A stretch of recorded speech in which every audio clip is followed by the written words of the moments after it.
Irmãos, eu queria convidar os irmãos que abrissem suas Bíblias em Êxodo, capítulo 2, o segundo livro. Nós vamos ver do versículo 1 ao versículo de número 10. Vamos lá. Diz assim: E foi um homem da casa de Levi e casou-se com uma filha de Levi. E a mulher concebeu e deu à luz um filho. E vendo que era formoso, escondeu 3 meses. Não podendo, porém, mais escondê-lo, tomou uma arca de junco e a revestiu com barro e betume. E pondo nela o menino, a pôs nos juncos à margem do rio. E sua irmã postou-se de longe para saber o que lhe havia de acontecer. E a filha de Faraó desceu a lavar-se no rio, e as suas donzelas passeavam pela margem do rio.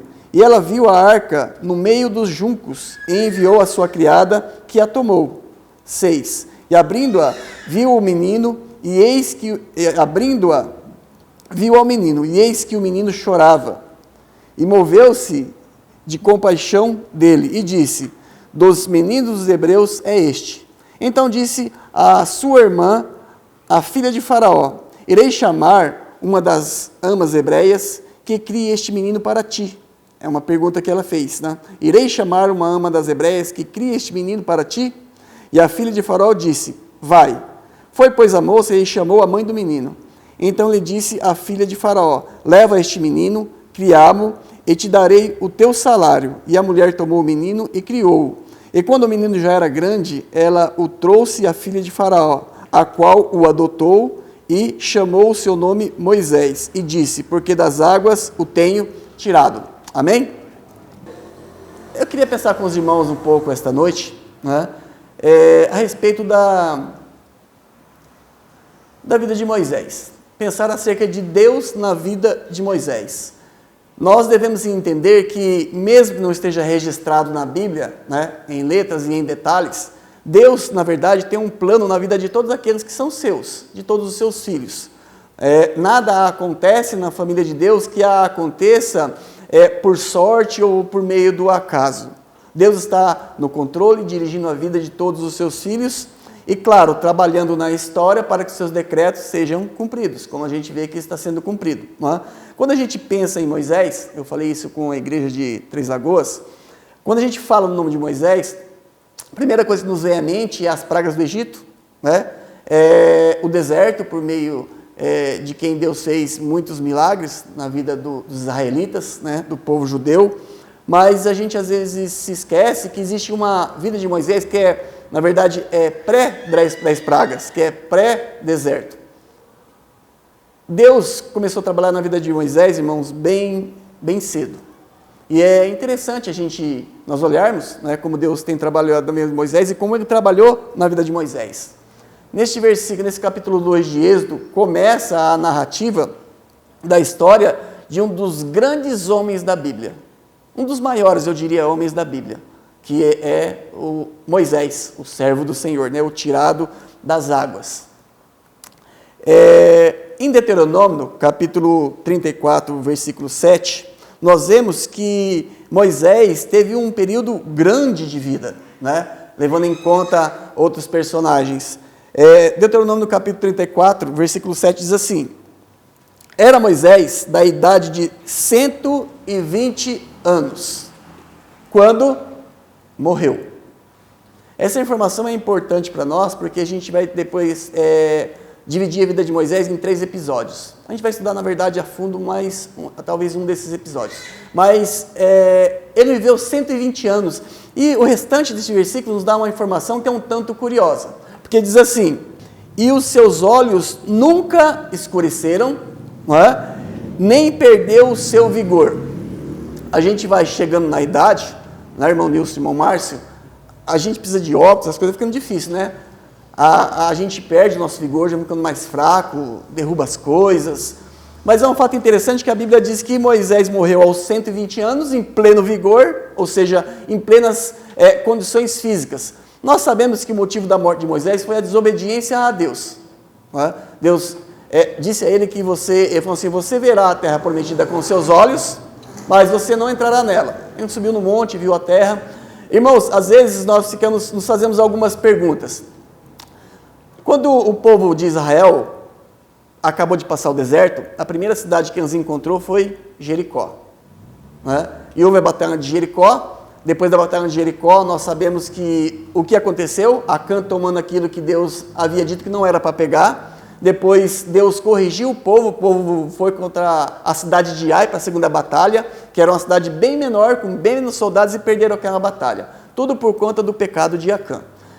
Então a gente se pergunta, se Moisés não tivesse desobedecido a Deus, e com 120 anos ele tinha pleno vigor e a vista perfeita, a gente pode pensar que Moisés viveria facilmente mais 50 anos, se não fosse a desobediência a Deus, né? E se Moisés vivesse mais um pouco de tempo, nós podemos imaginar como seria a tomada da terra de Canaã com Moisés à frente do povo. Né? Talvez não houvesse a questão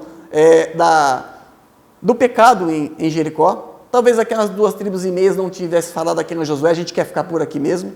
Talvez não tivesse perdido batalha para Ai. Talvez não fizesse aliança com aquelas 5 tribos mais adiante ali, né? Mas isso nos leva a pensar, irmãos, o quanto muitas vezes a nossa desobediência tem nos privado de grandes bênçãos de Deus manifestadas em nossas vidas. Né? Muitas vezes nós perdemos de desfrutar alguns trabalhar de Deus na nossa vida e por meio das nossas vidas por conta de nossas desobediências a Deus. Né? Mas, continuando, eu gostaria que os irmãos abrissem agora suas Bíblias, um pouco mais adiante, em Números, capítulo 12. Números, capítulo 12. Em Números, capítulo 12, a Bíblia vai nos dar uma informação acerca de Moisés, que é uma informação, irmãos, assim, quem conhece a vida de Moisés e sabe do seu trabalho com o povo de Israel, essa informação é, no mínimo, assim, ela é maravilhosa. É uma informação muito, assim, eu diria, que nos intriga, talvez. Diz assim, em Números 12, 3. E era o homem Moisés muito manso, mais manso do que todos os homens que havia sobre a terra. Por que essa informação me causa espanto? Irmãos, Moisés, ele estava à frente de milhares de pessoas. Se você ler a história do povo de Israel no deserto, você vai ver que era uma reclamação em cima da outra. Era uma queixa em cima da outra. Muitas vezes nós perdemos a paciência, isso é por conta do pecado, é óbvio. Perdemos a paciência com pessoas próximas a quem nós queremos bem, que nós estamos lutando para ajudar, que estão conosco todos os dias. Imagine você tratando com uma nação inteira, pessoas que muitas vezes você não conhece, e que só ficam reclamando. Mas nós pensamos assim, então Moisés era especial, então Moisés tinha algo a mais da parte de Deus? Não, porque Deus espera isso de cada um de nós. Nós podemos pensar numa pessoa como Moisés mansa, só que elevada ao quadrado, ou mais ainda, que era o Senhor Jesus Cristo, que era um homem manso, né? Vinde a mim que sou manso e humilde de coração. Não é? Então, a gente começa a olhar assim e ver que, ora nós vemos o trabalhar direto de Deus na vida de Moisés, e ora nós vemos o caráter de Moisés aparecendo, um caráter que foi sim moldado por Deus. Não é? Nós podemos dizer, como eu disse, então, que a vida de Moisés pode ser dividida em 3 etapas. Ele viveu, então, 120 anos, amém? Moisés, ele usou, ou ele talvez gastou, os primeiros 40 anos da sua vida estudando e aprendendo, sendo educado na melhor educação que existia na sua época. Ele teve a melhor educação, ele teve os melhores recursos, ele passou 40 anos da sua vida se dedicando, estudando e aprendendo para que um dia ele fosse alguém. Em Atos, capítulo 7, e Moisés foi instruído em toda a ciência dos egípcios, e era poderoso em suas palavras e obras. Entenda que o Egito, nesta época, era a maior nação, a maior potência. Eles tinham os maiores e os melhores recursos, eles tinham a melhor educação. Não é? Então Moisés, ele passou 40 anos sendo instruído com a melhor educação que havia à disposição da sua época, enquanto ele vivia. 40 anos estudando, 40 anos aprendendo a ler, a escrever acerca de guerras, de conquistas e tudo mais, da mais fina educação, tendo um ensinamento quanto a uma boa cultura, durante 40 anos. Depois, Moisés gastou os seus próximos 40 anos, ou usou os seus próprios 40 anos, aprendendo que ele não era ninguém. Em Êxodo capítulo 3, o versículo de número 1, diz assim, amém? Apacentava Moisés o rebanho de Jetro, seu sogro, sacerdote de Midian, e levou o rebanho atrás do deserto e chegou à montanha de Deus, a Horebe. A informação que nós queremos está na primeira parte do versículo. Diz que Moisés apacentava o rebanho do seu sogro Jetro. Então nós vemos um homem que gastou 40 anos, eu diria que aprendendo a ser alguém, recebendo a melhor educação, a melhor instrução, e depois ele gasta os próximos 40 anos aprendendo que ele não é ninguém. Nós vemos esse homem que saiu do palácio e agora está no meio do deserto cuidando de cabras. Olha que interessante, irmãos, que virada na vida de Moisés. A gente está tratando nos tópicos, é claro que tem todo um entremeio do que isso aconteceu. Ele foi defender os seus irmãos e matou um egípcio, teve que fugir, enfim, mas aqui ele está agora. E ele vai passar morando com Jetro 40 anos, primeiros 40 anos aprendendo ou tentando ser alguém. Os próximos 40 anos aprendendo que não era ninguém, já dão 80. E os próximos 40 anos... no capítulo 3, versículo 10, nós vemos que Moisés usou esses próximos 40 anos, na verdade, aprendendo que Deus é tudo. Versículo 10 diz assim, vem agora, pois, e eu te enviarei a Faraó para que tire o meu povo, os filhos de Israel do Egito. Aqui, então, Moisés começa a trabalhar diretamente para Deus e com Deus. Aqui ele começa a aprender quem é o Senhor. 40 anos aprendendo, estudando para que pudesse ser alguém, 40 anos aprendendo que não é ninguém, e agora mais 40 anos aprendendo quem é o Senhor. Irmão, se a gente for pensar, a nossa vida não é muito diferente, né? Tem uma ou outra diferença, mas muitas vezes é assim, aquelas pessoas que não nasceram em berço evangélico, né?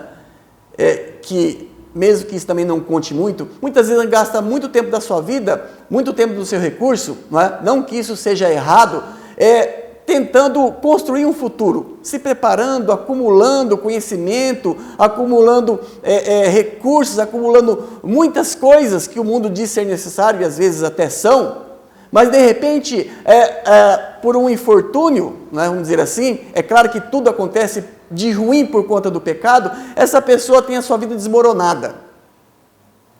E depois de passar muito tempo, vamos dizer assim, na sarjeta espiritual, essa pessoa é alcançada por Cristo. E aí ela começa então a ter uma construção de um caráter cristão. Então ela gasta parte da sua vida tentando ser alguém, parte da sua vida ela gasta entendendo que ela não é ninguém, e mais outra terceira parte da sua vida, ela gasta para aprender do Senhor. Amém. Eu acho que não é diferente da vida de muitas pessoas aqui não, irmãos. Eu já fui jovem, não nasci na igreja, comigo foi assim. Você vive até os 20, 21 anos, achando que você é alguém, e aprendendo a ser alguém, se esforçando para ser alguém, de repente o seu pecado te joga, no meio da rua, você fica largado, sem esperança, daí você vê que você não é ninguém e passa mais algum tempo vendo que você não é ninguém, de repente Deus, pela sua misericórdia, a sua graça, te alcança, aí você passa o restante da sua vida aprendendo quem é o Senhor, quem é Deus. Mas, voltando para o nosso texto, eu queria ver aqui, então, algumas etapas da vida de Moisés. E tirar algumas lições, então, para as nossas vidas. Primeiramente, eu queria ver com os irmãos que Moisés existia antes das 10 pragas. Moisés era uma criança, a gente pode dizer que era uma criança de Deus. Desde cedo, Deus já começou a trabalhar na vida de Moisés. Mesmo que de forma indireta, porque não envolvia diretamente a fé de Moisés. mas envolvia a fé dos pais de Moisés. Né? Primeiramente, nós vemos que Deus, na sua soberania, Deus usa as nossas escolhas. Né?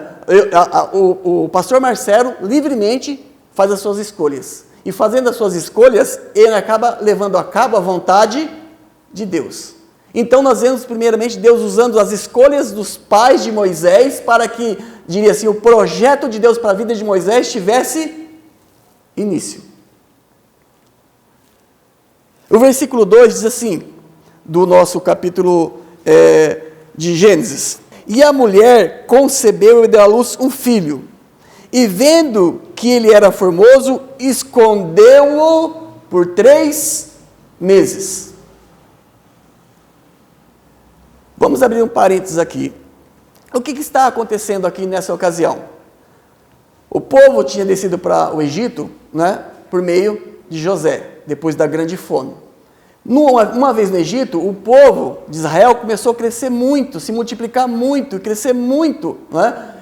O povo, a gente pode dizer que o povo de Israel era como se fosse coelho, multiplicava da noite para o dia. Chegando ao ponto de o rei do Egito ter medo do crescimento daquele povo. Então ele chegou e falou assim, o povo hebreu está multiplicando muito, daqui a pouco eles são mais fortes, mais numerosos do que nós, pode acontecer que a gente se envolva em alguma guerra, eles se aliem com o nosso inimigo e suba contra nós, e tome o reino. Aí então, o rei teve a grande ideia, a ideia de fazer o quê? Falou assim, de hoje em diante, todo menino que nascer será lançado no rio dos hebreus, só deixarão viver as meninas. Então todo menino que nascia, é claro que tem um contexto por trás disso, algumas hebreias temeram mais a Deus e não, em alguns casos não mataram as crianças, mas a ordem era para matar. Daí ele tomou outra providência, a gente está pulando algumas etapas para a gente entender o contexto, o plano de fundo do que está acontecendo aqui. Então era para que Moisés fosse lançado no rio para que ele fosse morto, mas a Bíblia nos diz no versículo 2 que os seus pais o escondeu. O escondeu por 3 meses. É interessante a gente prestar atenção nessa afirmação. 3 meses. Você pode pensar, mas não é muito. Você consegue viver por 3 meses com a sua vida correndo risco de morte? Porque se esse menino é pego com eles morrem também. É uma desobediência direta ao rei. Por 3 meses, irmãos, eles viveram sobre a constante possibilidade de serem mortos. E já desde esse início nós conseguimos ver o trabalhar de Deus. Por quê? O povo cristão é um povo diferente? É um povo diferente. Nós temos valores espirituais, morais e éticos diferentes do mundo? Temos. Mas ainda assim, no meio do povo de Deus, existem aquelas pessoas que não são como deveriam ser, não amam como deveriam, não falam a verdade como deveriam, não ajudam como deveriam. Né? Assim como nós vemos, tristemente, às vezes, alguns irmãos caluniando outros, ou falando mal de outros, porque isso acontece, né? O mexeriqueiro não morreu e não vai ter fim enquanto Jesus não voltar, não é? Nós podemos pensar o seguinte: qualquer um poderia ver essa criança e para receber algum tipo de prêmio ou ter algum tipo de ovação diante das autoridades da cidade e dizer assim, o irmão Márcio está escondendo uma criança na casa dele, menino. Agora, por que eu vejo o trabalhar de Deus? Eu via uma criancinha chorando aqui, está lá, com a mãe no colo. A gente podia perguntar para essa irmã, a irmã conseguiria esconder 3 meses a sua criança dos seus vizinhos? Não dá, irmãos, ela chora demais, chora alto, é da natureza dela. Então, por isso que eu já vejo aqui o trabalhar de Deus na vida de Moisés. Durante 3 meses, esses pais, em confiança ao Senhor, confiando no Senhor, procuraram esconder o seu filho. Mas chegou um momento em que não dava mais. Não era mais possível. Moisés deveria ter sido morto, jogado no rio. Capítulo 1, versículo 22 diz assim: Então ordenou o faraó a todo o seu povo, dizendo: A todos os filhos que nascerem lançareis no rio, mas a todas as filhas guardareis com vida. Os irmãos conseguem enxergar e ver aqui que está está acontecendo uma mudança assim gigantesca na história dos hebreus, na história dos israelitas, né? Ou até dos israelenses, né? Que um é nação, outra é religião, mas aqui estava tudo misturado. A Bíblia diz que os esforços dos pais de Moisés, Arão e Joquebede, eram, na verdade, frutos de uma verdadeira fé. Arão e Joquebede eram servos do Senhor, mas servos de fé.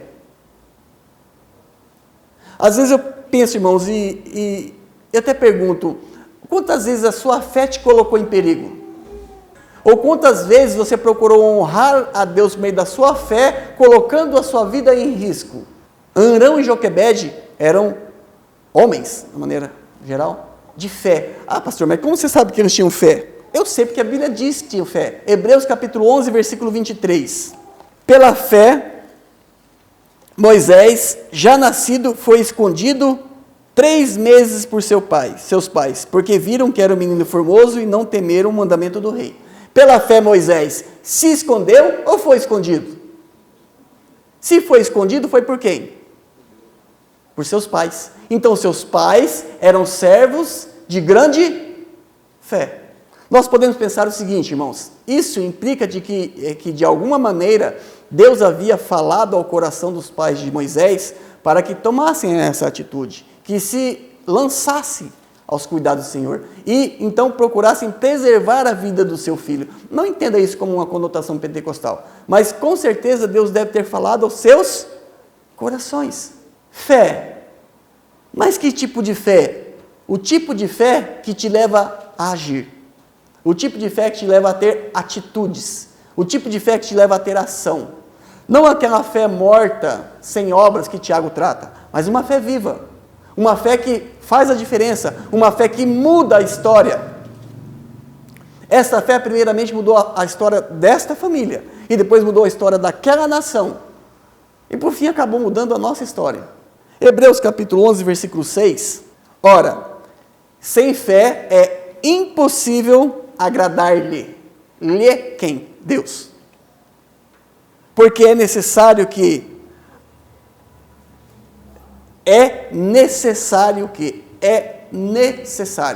Não entenda isso como uma sugestão. Não é uma sugestão. É como se diz que é obrigatório. Senão tudo será falso. Não é? Ele fala assim, é necessário que se aproxime de Deus. É necessário que aquele que se aproxima de Deus creia que Ele existe, que é galardador do que os buscam. 2 coisinhas para nós entendermos. Uma fé que não leva você a crer em Deus, essa fé é uma fé inútil. Segunda coisa, uma fé que não leva você a buscar a Deus, é uma fé sem frutos. Porque o versículo diz que é preciso que você creia que Ele exista e que você entenda que Ele é galardoador, Ele é recompensador daqueles que não daqueles que somente presumem, mas daquele que isso é ação, irmãos, isso é atitude. Não basta somente você presumir, é preciso que você haja, que você tenha a atitude, que foi o que fez Arão e Joquebede. E depois, mais tarde, Moisés também, na verdade, faria isto. Sendo assim, eles bolaram esse plano. Um plano de tentar salvar o menino. O versículo 3 e o versículo 4 do nosso texto diz assim, não podendo, porém, mais escondê-lo, porque não dava mais, né? Chega uma hora que não dá mais para esconder a criança. Diz assim, não podendo mais escondê-lo, tomou uma arca de juncos e a revestiu com barro e betume. E pondo nela o menino, a pôs nos juncos à margem do rio. Versículo 4. Sua irmã postou-se de longe para saber o que havia de acontecer. Irmãos, primeiramente nós vemos aqui que os pais de Moisés, eles não tinham nenhum tipo de certeza se o que eles estavam fazendo daria certo ou não. Mas eles o fizeram confiando no Senhor, confiando em Deus. Eles não tinham qualquer tipo de certeza quanto ao desfecho daquela história. Eles estavam plena e completamente na dependência de Deus.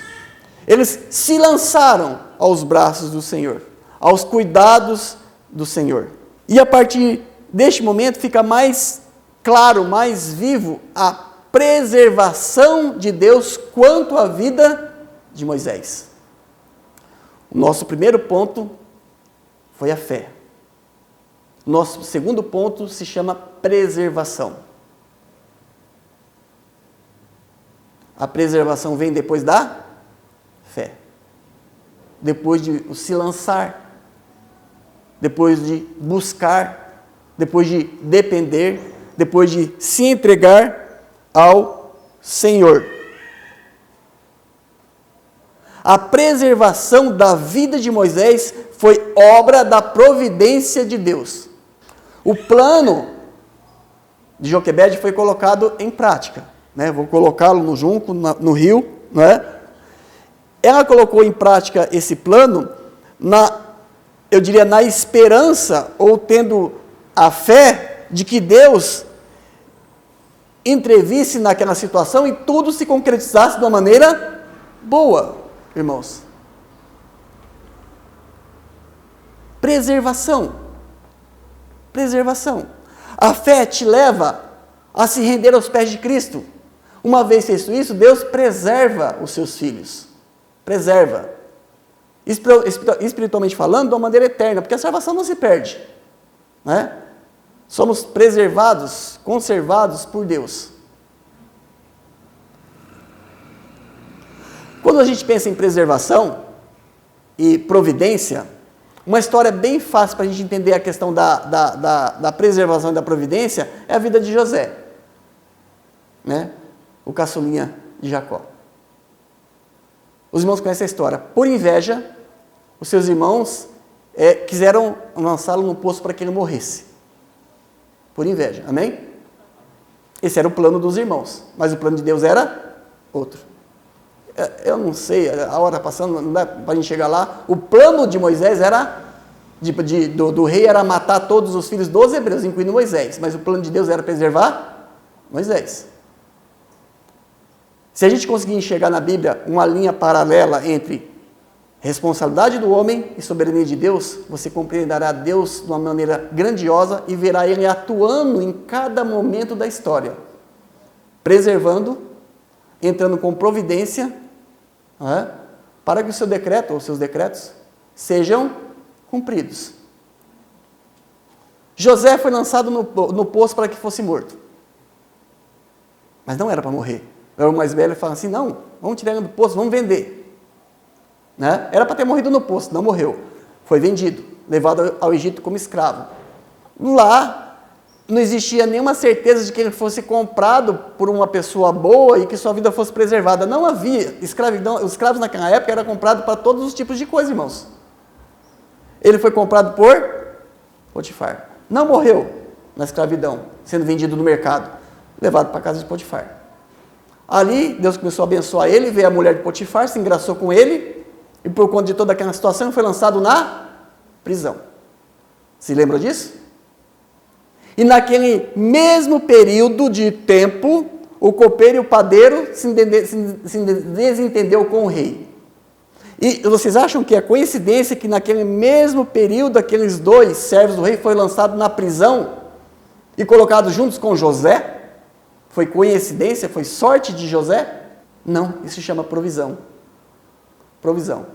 Porque mais tarde iam precisar de José. Para ajudar quem? O rei. E quem poderia levar José na presença do rei, senão os seus servos diretos? Preservação e providência. Isso, meus irmãos, existe na nossa vida constantemente. O problema é que muitos não conseguem ver. Estão tão assim, tomados com a sua correria, com as suas responsabilidades, não que seja errado, seculares, do dia a dia, que muitos detalhes espirituais passam sem ser apercebidos. Deus preservou a vida de Moisés. Não foi sorte. E depois da preservação, nós vemos a providência de Deus na vida de Moisés. O versículo 5 e 6 diz assim: E a filha de Faraó desceu a lavar-se no rio, e as suas donzelas passeavam pela margem do rio. E ela, a filha de Faraó, viu a arca no meio dos juncos, e enviou a sua criada, que a tomou, e abrindo-a, viu o menino, e eis que o menino chorava. Moveu-se de compaixão dele, e disse: Dos meninos dos hebreus é este. Irmãos, tem muita informação, muita verdade, muita história aqui nesses poucos versículos, né?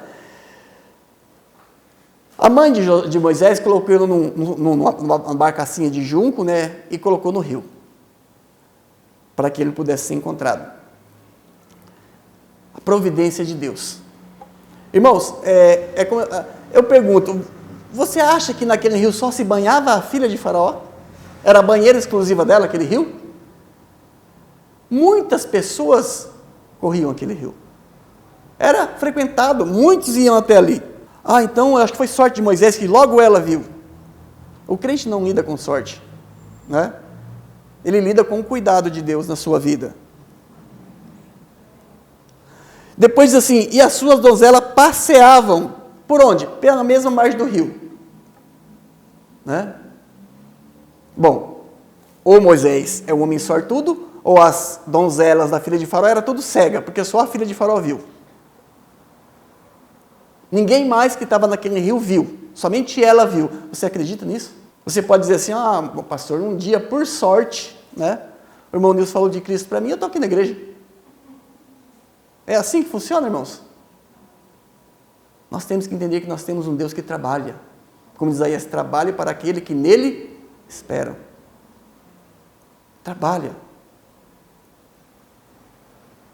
Quando perguntaram a Jesus acerca do sábado, ele falou assim: meu pai trabalha até hoje, e eu também. Deus não tirou folga, ele não está de férias, nem o Senhor Jesus está, ele está trabalhando na vida dos seus filhos, no transcorrer da história, ele tem trabalhado. Diz então que a filha do Faraó, ela foi quem viu a arca, amém? No meio dos juncos.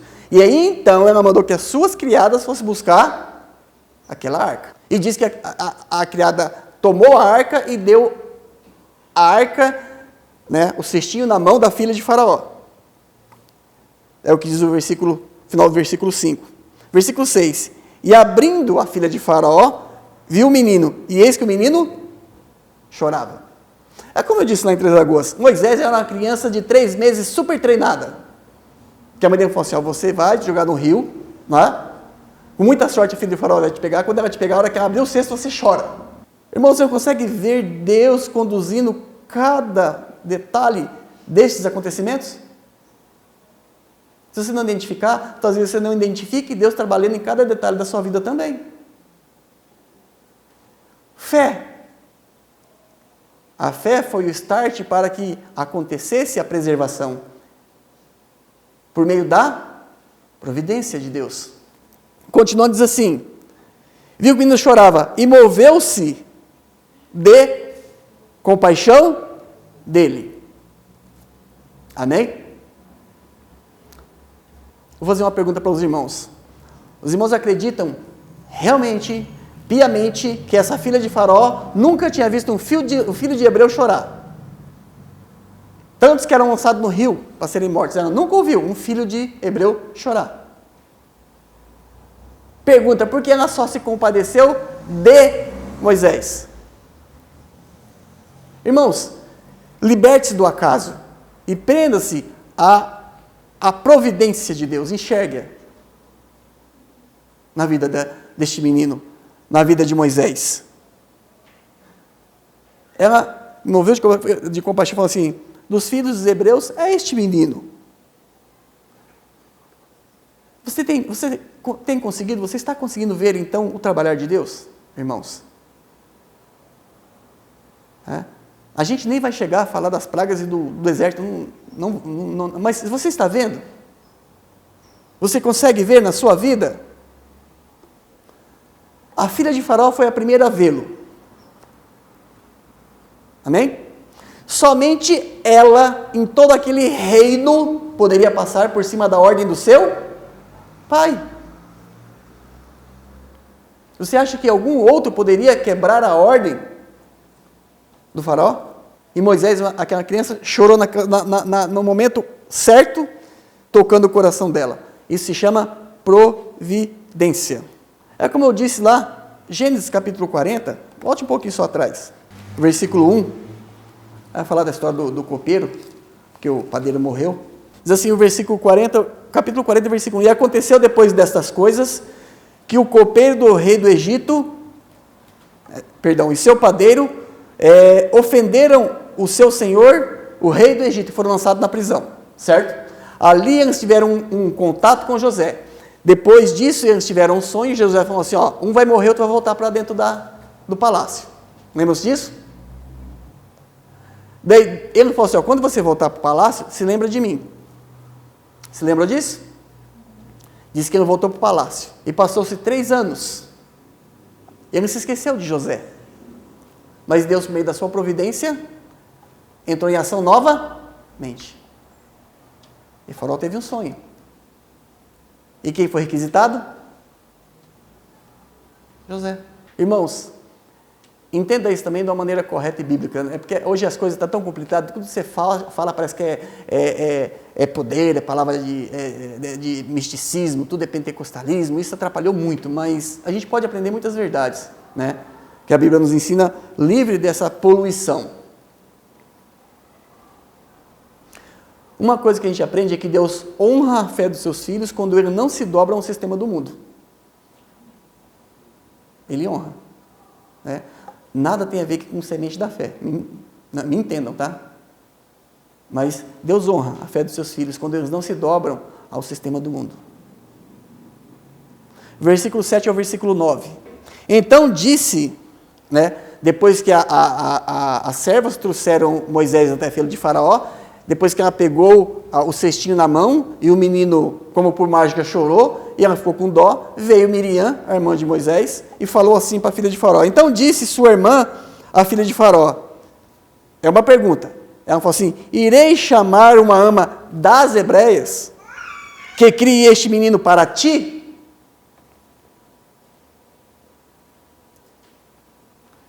Irmão, você consegue talvez imaginar qual era a probabilidade dessa filha do Faraó dizer sim?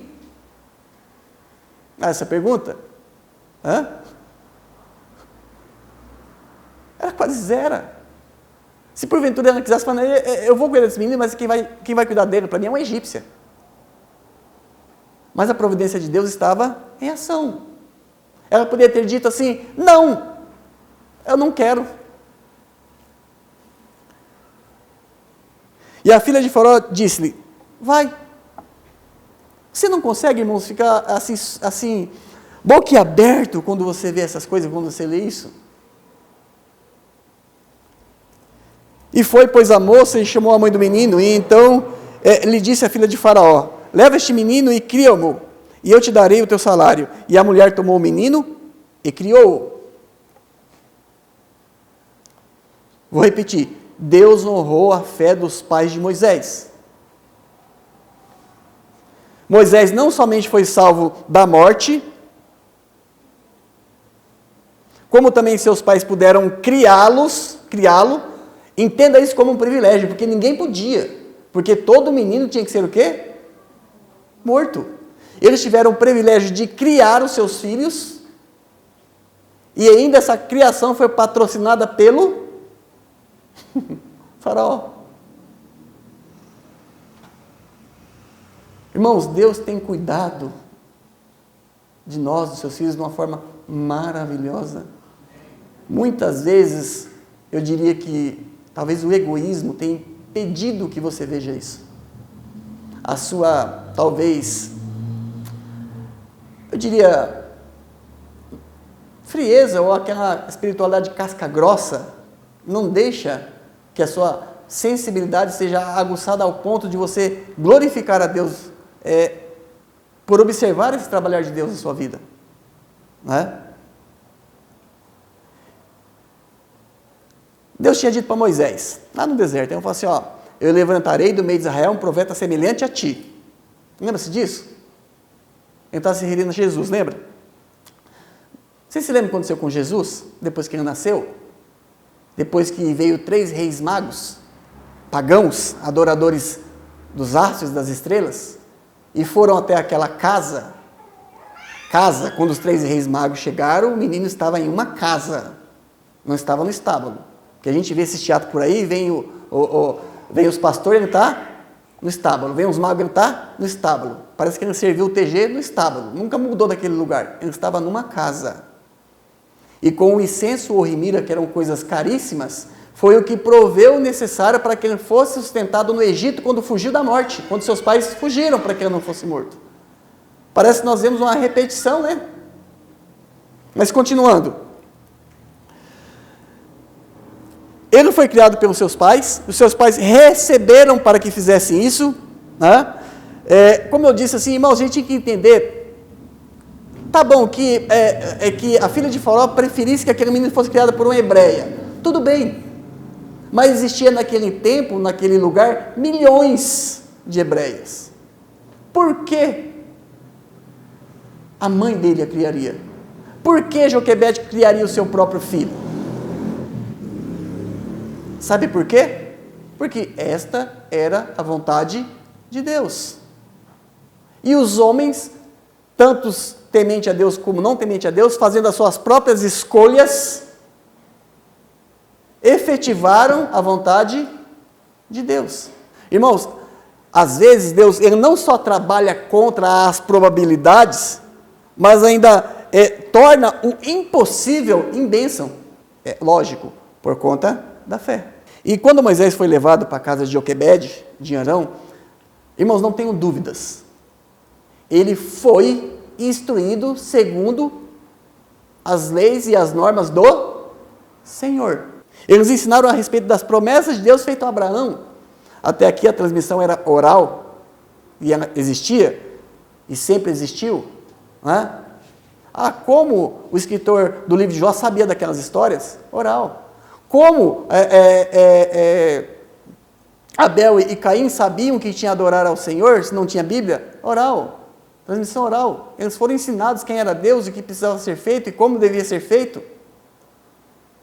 E ele foi ensinado acerca das promessas que Deus havia feito para Abraão, falando, você vai se multiplicar como a areia do mar, como as estrelas do céu, você vai ser levado cativo ao Egito, você vai ficar lá por 4 gerações, 400 anos, depois eu vou tirar vocês com mão de ferro de lá e vou castigar quem escravizou vocês. Foi o que aconteceu. Mas é preciso que você tenha, vamos dizer assim, os óculos da espiritualidade verdadeira para que você veja esses agires de Deus. Para que você entenda que Deus está trabalhando na sua vida, que Ele é na sua vida, como era na vida de Moisés. Não estou dizendo que você vai libertar ninguém do Egito, não é isso que eu estou falando. Mas Ele cuida de você. Quem pode negar que Deus usou as instruções dos pais de Moisés passado a ele, de forma que essas instruções gerariam fé no seu coração, de forma a ele dizer não para o trono do Egito. Porque foi o que ele disse. Ele recusou ser chamado filho da filha de Faraó. Isso é dizer não ao trono do Egito. Porque ele era um dos sucessores. Hebreus, capítulo 11, versículo 24 a 27. Diz assim, versículo 24. Pela fé, Moisés, já sendo grande, olha só, agora não é mais a fé dos seus pais, é a fé do próprio Moisés. Lembra de Provérbios 22:6? Instrui a criança no caminho que deve andar, e até se envelhecer não se desviará. Prova viva, irmãos. Pela fé, Moisés, já sendo grande, recusou, irmãos, ser chamado filho da filha de Faraó. O que é isso? Não é só dizer não ao trono do Egito, é dizer não a todas as riquezas do Egito, a todo o poder do Egito, a tudo o que havia de melhor naquele mundo que uma pessoa poderia ter. É fato e até triste que enquanto Moisés virou as costas para essa riqueza, talvez assim, imensurável, a gente não tem como saber o quão grande era, nós vemos muitos irmãos, né, se abraçando com coisas pequenas que desagradam ao Senhor. Versículo 2. Ele recusou. Por que ele recusou? Ele não falou assim, não, eu não quero, eu vou embora para o outro lado. Ele não só recusou, como ele escolheu, irmãos. O versículo 2 diz, o versículo 25, escolhendo antes ser maltratado com o povo de Deus. Ele não só abriu mão de uma vida confortável, como ele escolheu uma vida de dificuldade. Porque com a instrução que ele tinha, ele poderia facilmente se encaixar em outro lugar. Não é? Quem não receberia Moisés? Falando assim, esse daqui é um dos filhos de Faraó, ele está procurando guarita, alguma coisa assim, quem não daria? Né? Davi, que era Davi, achou que tinha muito mais inimigo do que José. E se tornou o líder desses homens até. 25, escolhendo antes ser chamado, ser maltratado com o povo de Deus, do que por um pouco de tempo ter o gozo do pecado, do que por um pouco de tempo. Por quanto tempo pode durar o gozo? Por quanto tempo você pode aproveitar dos benefícios da luxúria do pecado? Enquanto durar a sua vida. E quanto dura a sua vida? Tiago diz que é um vapor. 26. Ele recusou, não quis a luxúria do pecado, porque ele tinha por maior as riquezas que Deus lhe podia dar. 26. Tendo por maiores riquezas, o vitupério de Cristo que os tesouros do Egito. Porque tinha em vista a recompensa que Deus tem prometido para cada um de nós. Veja só, versículo 27. Pela fé, ele deixou o Egito, como eu disse, o tempo é pouco, mas é uma dificuldade para nós deixarmos o Egito, irmãos. Muitas vezes a gente está dentro da igreja, mas o Egito está grudado na gente. A gente deixou o Egito, mas o Egito não deixou muitas vezes as nossas vidas. Pela fé deixou o Egito, não temendo a ira do rei, porque ficou firme como vendo o invisível. Vamos tentar dar um nó aqui para a gente não prolongar muito, não é? Certamente todas essas passagens que nós lemos, certamente todo este contexto, essa história de Moisés, todas essas informações que nós tivemos acerca do trabalhar de Deus na vida de Moisés, né? Com certeza tudo isso é uma ilustração assim, gigantesca do que é dito no Salmo 76:10, que diz assim: certamente a cólera, veja só, o que é um Deus soberano, que trabalha, não forçando ninguém, mas nas escolhas dos homens. Certamente a cólera do homem redundará em teu louvor. Tem uma frase muito interessante, diz assim: Deus usa o pecado do homem para a sua glória. Isso é uma grande verdade. Essa história que nós lemos é uma verdade disto. Ele usa o pecado do homem para a sua glória. Por exemplo, quando Jacó, Esaú, antes deles nascerem, ele falou assim: o maior servirá ao menor. Mas como? Era contra a lei, contra as normas, contra a ordem corrente. Como fez isso? Usando a negligência de Esaú, que vendeu sua primogenitura, e depois usando a sagacidade de Jacó, que mentindo roubou a bênção do irmão. Então Deus, usando o pecado de Jacó, fez com que ele se tornasse maior do que o seu irmão. Então Deus, ele usa a cólera do homem para a sua glória. E o restante dessa cólera, ele faz o quê? Diz o versículo? Ele restringe. Irmãos, um fato. Os homens, eles não pecam com todas as suas forças. Porque Deus não permite. Porque se eles pecassem com todas as suas forças, a vida neste mundo seria impossível. Por meio da sua graça, ele ainda torna a vida neste mundo possível. Encerrando, irmãos, para entendermos. Faraó, a intenção dele era acabar com o povo hebreu. Amém? Porque se você mata os homens, daqui a pouco não tem. A intenção de Faraó era acabar com Israel. Mas, eu diria que, inconscientemente, Deus usando as escolhas de Faraó, né, inconscientemente, a ira do Faraó, a ira do rei, levou Moisés a ser treinado dentro do seu palácio para que aquele povo fosse liberto.